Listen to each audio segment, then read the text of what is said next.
পার্লারে গিয়ে হাজার হাজার টাকা খরচ করে ম্যানিকিউর পেডিকিউর করার দিন শেষ। রান্নাঘরের মাত্র কয়েকটি জিনিস দিয়েই ঘরে বসে পান পার্লারের মতো চকচকে আর ফর্সা হাত পাও। তাই ভিডিওটি লাইক দিয়ে অবশ্যই শেষ পর্যন্ত দেখবেন। আশা করছি আজকের ভিডিও আপনাদের অনেক অনেক উপকারে আসবে। আর আমার চ্যানেলে নতুন হলে চ্যানেলটি সাবস্ক্রাইব করে বেল অন করে রাখতে পারেন নিত্য নতুন সাধারণ জিনিস দিয়ে অসাধারণ টিপস এবং রেমেডি পাওয়ার জন্য। হ্যালো এভরিওয়ান, আসসালামু আলাইকুম, welcome back to my channel.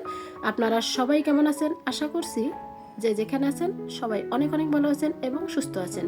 কাছে অথবা দূরে, দেশ অথবা দেশের বাহিরে যে যেখান থেকে আমার ভিডিওটি দেখছেন সবাইকে অসংখ্য ধন্যবাদ। সবার জন্য অনেক অনেক দোয়া এবং শুভকামনা রইল। আজকের রেমেডি মাত্র ঘরে থাকা কয়েকটি উপকরণ দিয়েই তৈরি করে দেখাবো, যা একবার ব্যবহারে আপনি নিজেই অবাক হয়ে যাবেন। তা চলুন দেখে নেওয়া যাক আজকের সেই ভাইরাল রেমেডিটি। প্রথমে আমি এখানে নিয়েছি 2 টেবিল চামচ চিনি। আমি এটা পরিমাণে একটু বেশি বানাবো, তার জন্য সব কিছু উপকরণ একটু বেশি দিয়েছি। হাতে পায়ে এবং গলায় ঘাড়ে যে কোনো জায়গায় আপনি ইউজ করতে পারবেন, শুধু মুখমণ্ডল ছাড়া। তাই প্রথমে 2 টেবিল চামচ চিনি নিয়েছি, তার সাথে দিয়েছি একটি শ্যাম্পু। আপনারা যে কোনো শ্যাম্পু দিতে পারেন, কিন্তু শ্যাম্পুটা সাদা হতে হবে। এখানে আমি ডাব শ্যাম্পু নিয়েছি 1 প্যাকেট। এখন চিনি এবং শ্যাম্পু ভালো করে মিক্স করে নিচ্ছি। এটা ভালো করে মিক্স করেই তারপর এক এক করে সবগুলো উপকরণ অ্যাড করতে হবে। বন্ধুরা, ভিডিওটি ভালো লাগলে একটি শেয়ার করে সবাইকে দেখার সুযোগ করে দেবেন।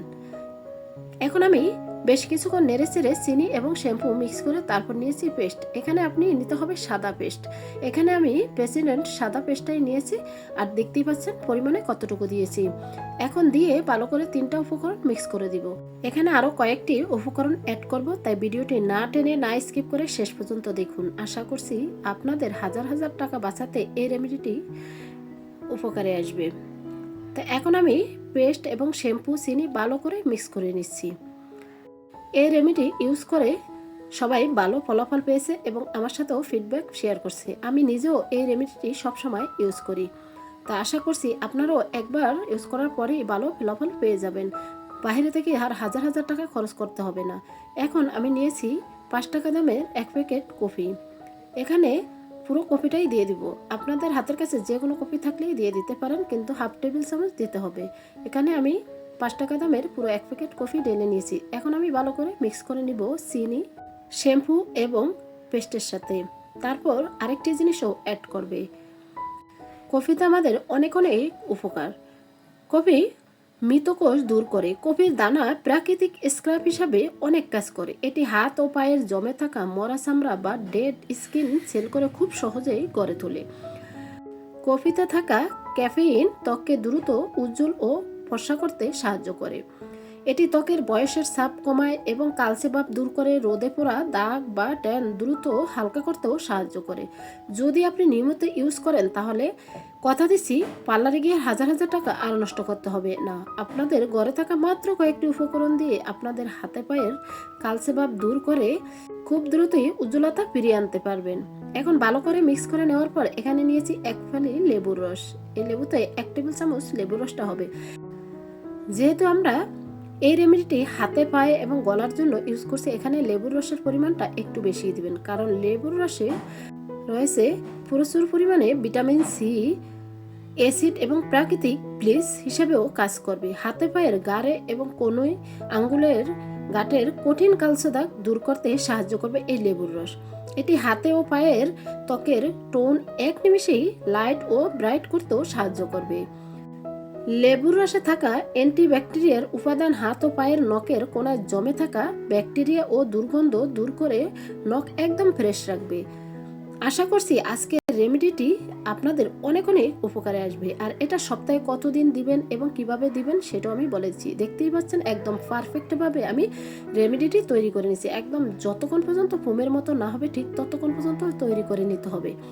এখন আমি হাতে অ্যাপ্লাই করে দেখিয়ে দিছি। হাতটা প্রথমে আমি ভিজা কাপড় দিয়ে মুছে নিচ্ছি। তারপর আমি একটি ব্রাশের সাহায্যে মোটা লেয়ারে হাতে অ্যাপ্লাই করে নিচ্ছি। এটা মোটা লেয়ারেই হাতে, পায়ে, গাড়ে, কোনোই যেখানে যেখানে কালচে ভাব আছে সেখানেই আপনি অ্যাপ্লাই করতে পারবেন। আপনি চাইলে পুরো অল বডিতেও দিতে পারবেন। এটা যদি আপনি সপ্তাহে 3 দিন ইউজ করেন আশা করছি ভালো রেজাল্ট পেয়ে যাবেন ইনশাল্লাহ।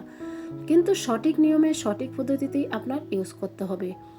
এখন আমি হাতে মোটা লেয়ার দিয়ে দিচ্ছি। আর এটা 30 মিনিট ওয়েট করতে হবে। যতক্ষণ পর্যন্ত 80% না শুকিয়ে যাবে ঠিক ততক্ষণ পর্যন্ত একটু ওয়েট করতে হবে, তাহলেই ভালো রেজাল্ট পেয়ে যাবেন। আপনি দিয়ে যদি সাথে সাথে ধুয়ে ফেলেন তাহলে ভালো রেজাল্ট পাবেন না। এখানে বাকি যে রেমেডিটা রয়েছে সেটা আমি কিন্তু গাড়ে হাতে পায়ে দিব তার জন্য। এখন হাতে অ্যাপ্লাই করা হয়ে গেছে, আমি রেখে দিচ্ছি 30 মিনিট। 30 মিনিট পর ফিরে আসছি। যে লেবুর রসটা নিয়েছি খোসাটা কিন্তু আমি ফেলে দিইনি, এই খোসাটা দিয়েই এখন ভালো করে মাসাজ করে নিব। হাতে পায়ে যত দাগ থাকবে এক নিমেষেই দূর করবে আপনার এই রেমেডিটি। আর আমাদের হাতের কাছে এই কয়েকটা উপকরণ সবসময়ই থাকে। তা আপনারা সপ্তাহে 3 দিন এটা অ্যাপ্লাই করবেন গোসলের আগে, তারপর গোসলের পরে আপনারা যে কোনো ময়শ্চারাইজার ইউজ করতে পারেন। আর যদি চান আপনারা নিজের হাতেই ময়শ্চারাইজারটা তৈরি করতে, সেটাও করে নিতে পারেন। সেটার জন্য রোজ ওয়াটার এবং নারিকেল তেল এবং গ্লিসারিন 3টা একসাথে মিক্স করে আপনি এই জেলটাও তৈরি করে হাতে পায়ে দিতে পারেন। 100% ভালো ফলাফল পেয়ে যাবেন। অনেকের হাত পাও কিন্তু কুচকিয়ে যাচ্ছে, কালো দাগ এবং রোদে পোড়া টেন সবগুলোই দূর করবে এই রেমেডিটি। এখন আমি হাত দিয়ে ভালো করে এই লেবুর খোসা দিয়ে মাসাজ করে নিচ্ছি। যতক্ষণ পর্যন্ত দেখবেন পুরোপুরিভাবে ফেনা না তৈরি হবে ঠিক ততক্ষণ পর্যন্তই মাসাজ করে নিতে হবে। বন্ধুরা, আজকের ভিডিওটি ভালো লাগলে একটি শেয়ার করে সবাইকে দেখার সুযোগ করে দিবেন।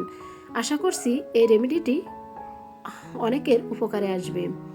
তাই দেখতেই পাচ্ছেন আমি কিভাবে মাসাজ করে নিচ্ছি। আপনারা নখের গোড়া এবং হাতের যে কোনো প্রান্তে আপনি মাসাজ করে নিতে পারেন। আমি দেখতে পাচ্ছেন নখগুলো কিভাবে মাসাজ করে নিচ্ছি। ধোয়ার পর আপনি নিজেও অবাক হয়ে যাবেন যে এই রেমেডি দেওয়ার পর হাত এতটা ফর্সা হতে পারে। তা পুরোপুরিভাবে মাসাজ করে নিয়েছি। এখন আমি কাপড়টা ভিজিয়ে হাতটা মুছে দেখিয়ে দিছি বন্ধুরা কতটা গ্লোয়িং করেছে এই রেমেডিটি। আর এখানে প্রতিটা উপাদানেই কিন্তু হাতে পায়ের জন্য ভালো ফলাফল পাওয়া যাবে। এখন আমি হাতটা খুব ভালো করে মুছে নিচ্ছি। তারপরে আমি পানি দিয়ে ধুয়ে নেব। প্রথমে সরাসরি পানি না দিয়ে একটু ভিজা কাপড় দিয়ে মুছে নেবেন, তাহলে ভালো রেজাল্ট পেয়ে যাবেন। এখন হাতটা আমি ধুয়ে নিয়েছি আর দেখতেই পাচ্ছেন মাশাআল্লাহ কতটা গ্লোয়িং করেছে। এখন আপনি ময়শ্চারাইজারটা ইউজ করে দিতে পারেন। প্রিয় দর্শক, আপনারা যখন এই রেমেডিটি বাসায় তৈরি করবেন তখন প্রতিটা জিনিস যেন একসাথে ভালো করে মিক্স করে ফোমের মতো তৈরি হয়, সেটা অবশ্যই খেয়াল রাখতে হবে। তাহলে আপনারা ভালো রেজাল্ট পেয়ে যাবেন ইনশাআল্লাহ। তো এখানে আমি কিন্তু প্রতিটা উপাদান একসাথে ভালো করে মিক্স করেই ফোমের মতোই তৈরি করে নিয়েছি। আপনারা দেখেই বুঝতে পারছেন। আশা করছি আজকের ভিডিওটি অনেক অনেক ভালো লেগেছে। তাই ভিডিওটি শেষ পর্যন্ত দেখার জন্য সবাইকে অসংখ্য ধন্যবাদ। আর এরকমই ঘরোয়া টিপস পাওয়ার জন্য আমার চ্যানেলটি সাবস্ক্রাইব করে সবসময় পাশে থাকবেন। আপনাদের ভালোবাসা এবং সাপোর্টই আগাতে পারবো। আসসালামু আলাইকুম। আল্লাহ।